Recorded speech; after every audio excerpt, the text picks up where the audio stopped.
of the NFL season. That and the Cowboys losing to the Rams on Sunday Night Football. That was not a characteristic Dallas Cowboys performance. That was a dinger. Big dinger there. Awesome. And going to go back to the Cardinals because that's been a huge talk, not only locally, but also national. We have Cardinals, and it seems like for many, that from what I've heard, they're seeing it as a surprise of the season of what's to come. But I don't think that you should take it as a surprise because they have Kyler Murray.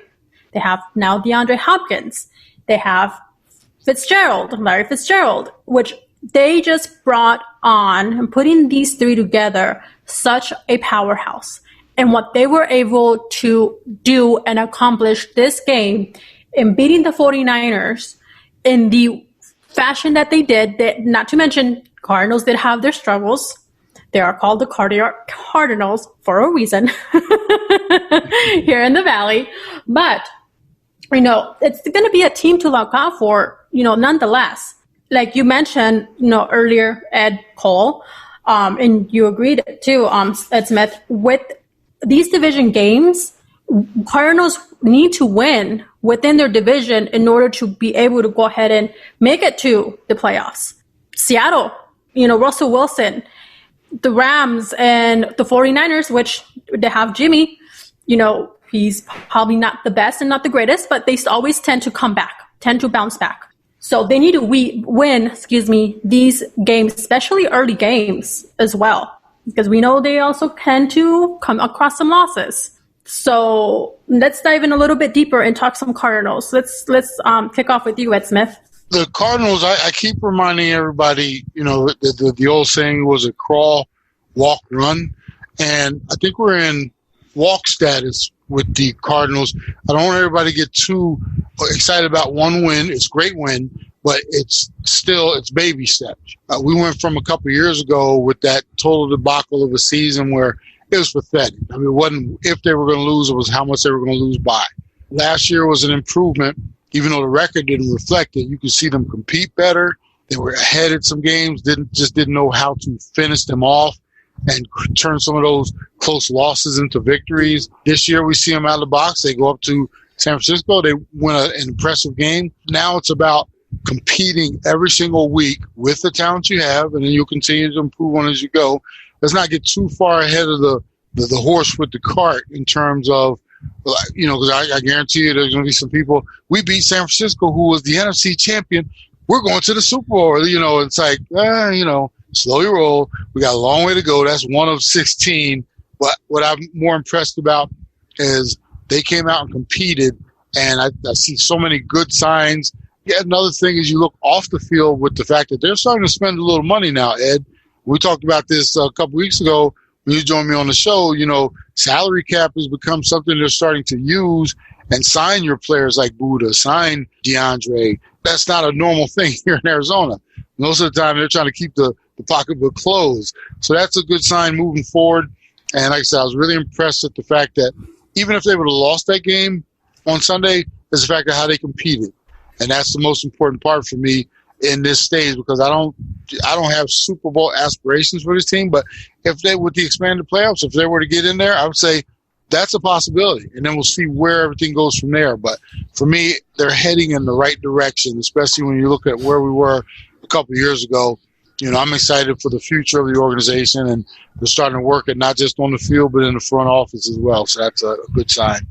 Yes, they are heading in the right direction. And the fact that you said, Ed, that they would go out and spend money to bring in a guy like DeAndre Hopkins and make sure that Budda Baker is good and he's secure financially, because they know that those are two of the most talented players at their position at wide receiver and safety, respectively. That says a lot for the Arizona Cardinals, that they know if they want to compete in the NFC West division with the 49ers, with the Seahawks, with the Rams, if they want to have any chance of making the playoffs and making some kind of a run, it'd be great if they made a run once they made the playoffs. But if they want to make a run and be considered a serious organization, they've got to open up that pocketbook and spend some money, Ed. They can't just hold on to that checkbook and be like, Nah, I know we're worth $2 or $3 billion, but I don't think we want to spend any money on free agents. I don't think we want to do anything. I think we're just going to stay put where we are. No, you've got to be able to take chances, take risks, and go after guys like a DeAndre Hopkins and shock the world like it shocked me. I'm sure it shocked a lot of people around the world when that news came down that they signed DeAndre Hopkins with that trade and sent David Johnson to Houston, who also looked good on Thursday night. I was so impressed and so happy that David looked good. He looked like the 2016 David Johnson. But yeah, it's 1-0. It's only one game. Like Ed said, there's 15 more games starting with the Washington football team on Sunday. After that, they've got Detroit. Then they've got a 3-game road trip, Carolina, the Jets, and Dallas. Then you're going to see what this football team is made of. It's all about growth. What you know what you have right now. You've got Cliff Kingsbury in his second year, Kyler Murray in his second year. He's got all the weapons he needs at his disposal, wide receivers, tight ends, and running backs, and he's got a good defense. Budda Baker is a monster. We expect big things from Patrick Peterson. I expect a bounce-back season from him. We know what Chandler Jones can do, one of the best pass rushers in all of football. Isaiah Simmons is going to be a monster. He made some mistakes on Sunday. Yes, he did, but those are rookie mistakes. He'll learn from that. This kid is too talented for him not to be an impact player on the defensive side of the football. I want to see what Dre Kirkpatrick can do as the season goes on. Opposite Patrick Peterson, he's a sly rookie, sly veteran that can make things happen on the other side of Patrick Peterson. So this team is built to get some wins and hopefully get a run and be competitive and hopefully maybe win a division or at the worst case slide in as a wild card. But we've got 15 more weeks to go as far as football is concerned for the Cardinals. But let's celebrate one win and move on and get ready for the Washington team to come in on Sunday and hopefully make it 2-0. No, definitely. In the Cardinals, I have to agree, they've set those building blocks with first having Cliff Kingsbury as their coach, going into his second season, and he's done a great job. You know, despite all the criticism that came along with it, and some didn't have that much of a confidence in him. And, you know, look what it's turned out to be.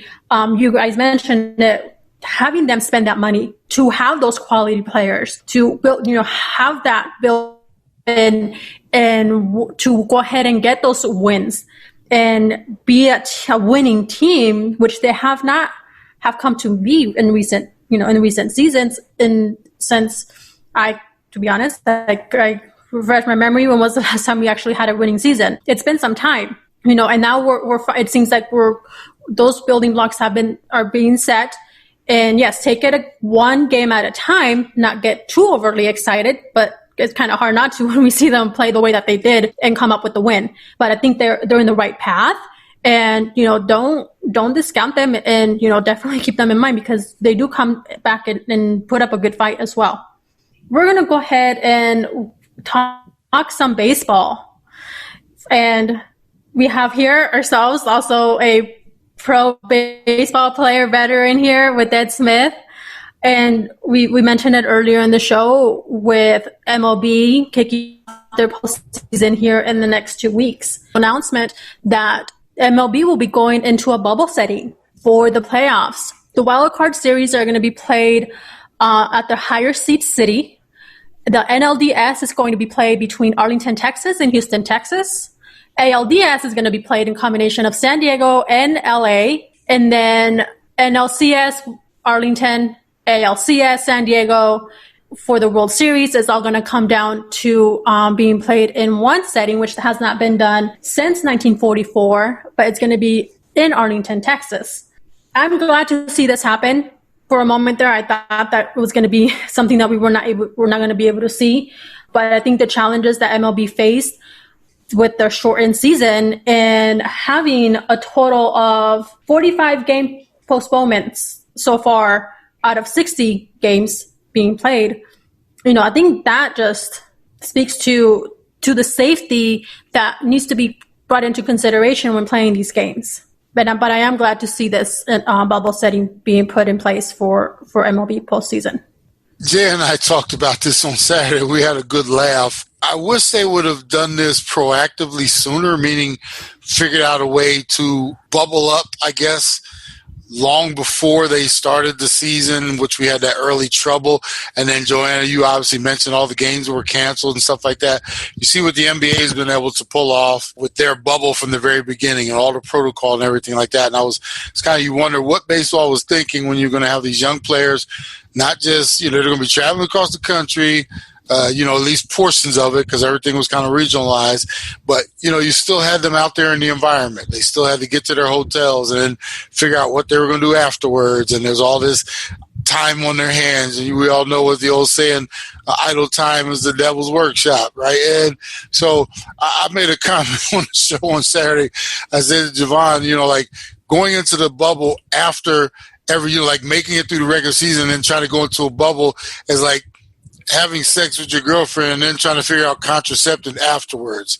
It's like, it's a little late for that. I guess better late than never, but it's almost like, why didn't we think about this beforehand? Not when we're looking at the pregnancy test, like, wow, what the heck were we thinking? That type of thing. So I'm glad they're taking that approach, but I just wish they would have figured it out sooner and come up with some way to maybe have National League bubble somewhere, American League bubble somewhere, do the games however you had to do them, and go from there. But like I said, I guess better late than never.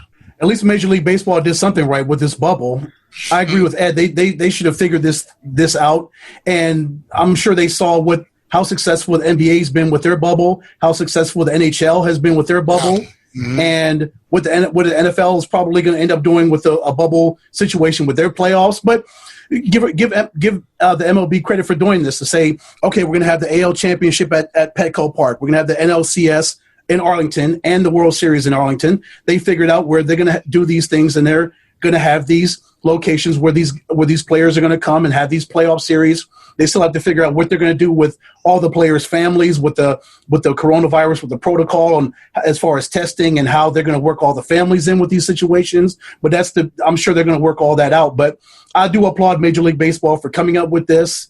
It could have been done, like Ed said, a lot earlier and determined a lot earlier than, pretty much at the 11th hour. But still, at least they came up with a solution and to make this a safe playoff series, because they know how much money is on the line, at least $1 billion for this postseason tournament. There's a lot of money on the line for Major League Baseball and all these teams, so they have to make sure they get this right. If not, then they're going to lose a lot of money. But for them to come up with this solution, I applaud them. That's great.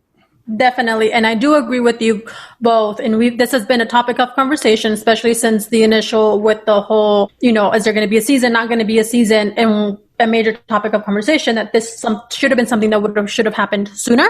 But, it came to be what it is now.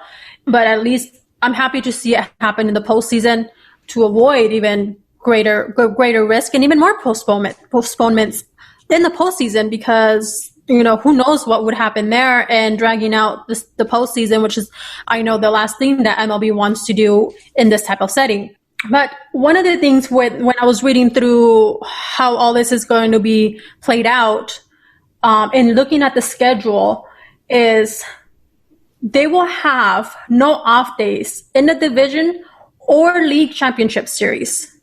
Not until they go on to the World Series, and they will have 2 days off between the championship series that they go ahead and play that last game, and they go into the World Series.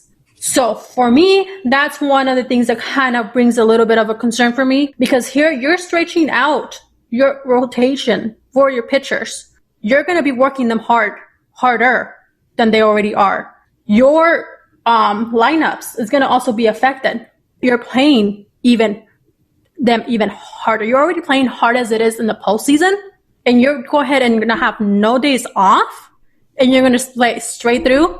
I'm really curious to see what the players' stamina, not only the players, but their pitchers, what it's going to be as they get further along in this postseason, and even, God forbid, but any major injuries. But you have to consider your pitchers most of all. They've scheduled the World Series to be done in like 8 days. Yep. So for them to try to smash 7 games into an 8 or 10 game schedule in October, that's wild. You're asking for a lot. The rate of disaster or something going wrong, like you said, some major injuries to happen, it's pretty high. But I can understand they don't want to push this thing way into November and just continue this season as long as it already is. But wow, you're asking a lot of these baseball players to condense and smash all of these playoff games into this tight schedule. That's a lot. Yeah, you mentioned before you chime in, Ed Smith, with that 8 days.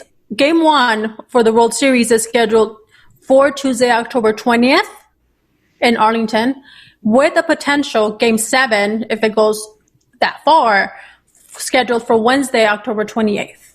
So 8 days, yes. 8 days. So you have 1 day off.